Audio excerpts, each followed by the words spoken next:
Water is so emotional for me. I don't know why. The cast away film కానీ, I don't know why. Water and water world film. I don't know, but I am very close to the water. నేను ఎంత addict అంటే వాటర్కి, I go for free diving. Idea ఉందా మీకు? I do free diving actually. ఎవరికి తెలియదు కానీ I do free diving.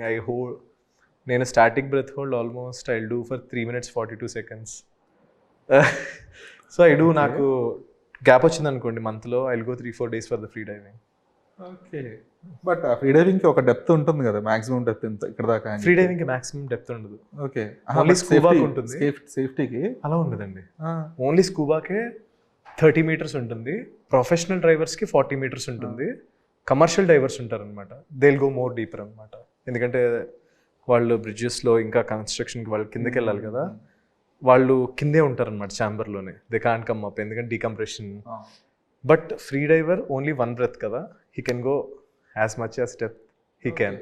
మధ్యలో ఆక్సిజన్, మన స్కూబా ఆక్సిజన్ తీసుకున్న వాళ్ళకి ఆ ప్రెషర్, డీకంప్రెషన్, సిక్నెస్ ఇవన్నీ ఉంటాయి.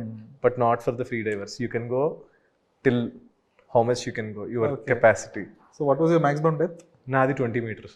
ఓకే, 20 meters అంటే like 60-80 feet I think. 60-80 feet. My trainer like 60 meters అయినా. Like that's moreover నువ్వు మెంటలీ చాలా you will be calm bro, because meditation you will control your mind and everything కదా. In the free diving no matter what you have to be cool. నీ పక్క నుంచి ఏమొస్తుందో తెలియదు వాటర్లో, సముద్రంలో. You have to get trained. ఏది ఉన్నా కానీ you have to be cool. ఎందుకంటే మీరు అండర్ వాటర్లో వెళ్ళిన తర్వాత మీరు భయపడితే CO2 టాలరెన్స్ పెరుగుతుంది, బాడీ ఆక్సిజన్ తీసేసుకుంటుంది, మీరు ఎక్కువసేపు లోపల ఉండలేరు. So how much calmer you are, that long మీరు అంత లోపల ఉండగలుగుతారు.